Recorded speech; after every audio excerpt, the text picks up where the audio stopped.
and welcome back to my channel. I have been planning a video on minimalism and sentiment, and then I was watching Friends and I watched an episode that had this clip in it. There's nothing the matter with me. See, I'm not completely devoid of sentiment. See, I have feelings.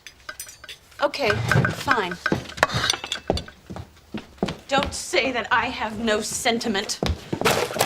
This is a movie stub from our first date. This is an eggshell from the first time you made me breakfast in bed. This is from the museum, the first time we were together. Okay, maybe I exchange gifts sometimes, but I keep the things that matter. I don't know what to say, I'm sorry.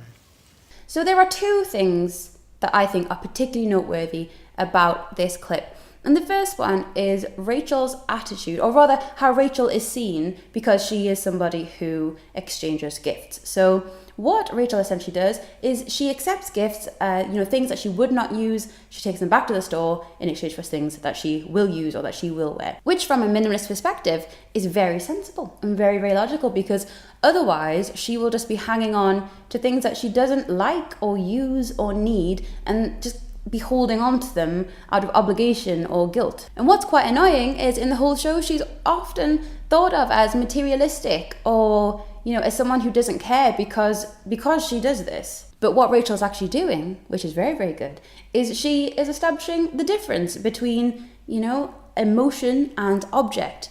There is no emotion stored within the sweat that she's been given or within the golden necklace that she was bought. I am reminded of Marie Kondo in her book, The Life-Changing Magic of Tidying Up, where she talks about how if you give a gift, the purpose of that gift is to give a gift. So, if I don't have anything here. So if I have this cushion and I give it to you, and to me, the purpose of this is to show you that I love you, or to show you that I've been thinking about you, and also just to fulfill the social obligation of giving a gift at certain times of the year. So, here's a cushion. Now, if you don't need a cushion, or if you don't want a cushion, or if you think this cushion is ugly, then you should be under no obligation to keep it because you have no further purpose for it. The purpose of the cushion are things that I've decided as a gift giver. You as the receiver, it's up to you. You do with it what you wish. The idea that you as the receiver have to hold on to it just because, you might offend me or because you don't want to be seen as someone who doesn't care is just, a recipe for a cluttered house and a cluttered mind. The other thing that I found particularly noteworthy about this clip is her attitude towards sort of little bits of crap, I guess is what I'm trying to say.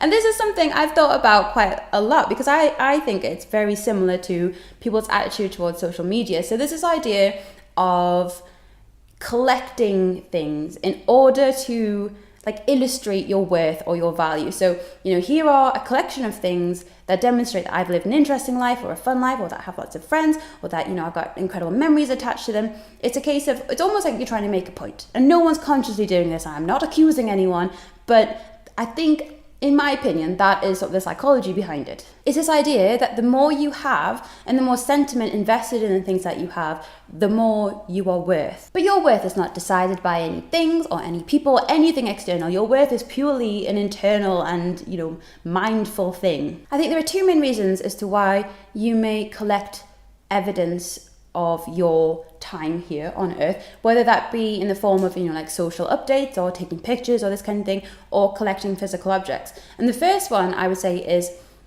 fear of not being thought of as a caring person. So Ross's attitude in the clip is very typical, I think, of what people generally think about, attaching emotion and objects. People see it as a good thing, or, people like nostalgia. People think that it's a positive thing, or, that you're a sensitive person that if you are investing large portions of your emotion in objects. But you can be someone who cares immensely about other people and about, their feelings and still, not live a cluttered life with a cluttered mind. And the second reason I think people collect evidence of their worth is that there is some fear of forgetting. And I've mentioned this a few times, but it's worth restating, so I shall. But your memories are in here and they're part of you. They are not in the objects that trigger those memories. If you worry that by getting rid of an object, you will also be getting rid of,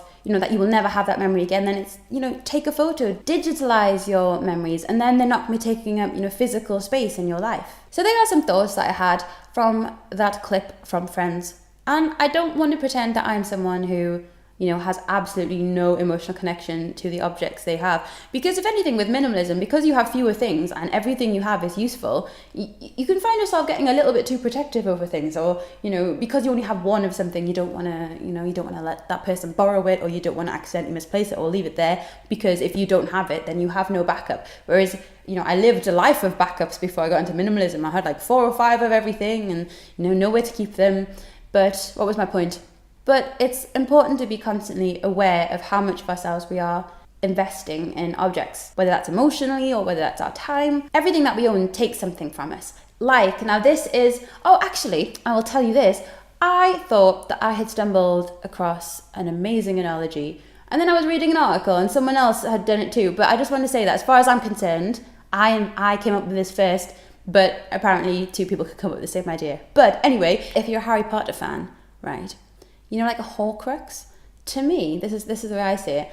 I see items that we have emotionally invested ourselves in are like Horcruxes. So a bit of our soul is in each of the things that we emotionally invest in. So in terms of percentages, the fewer things you are emotionally invested in, the more of you is in your body. And I know obviously that's not completely true, but I think it's a very good analogy and I like it. And I just like involving Harry Potter in issues where Harry Potter might not necessarily be relevant. Anyway, I hope you enjoyed that video. If you did, please feel free to subscribe and follow me on my Instagram. And I will see you very shortly. Have a lovely day, and I'll see you later.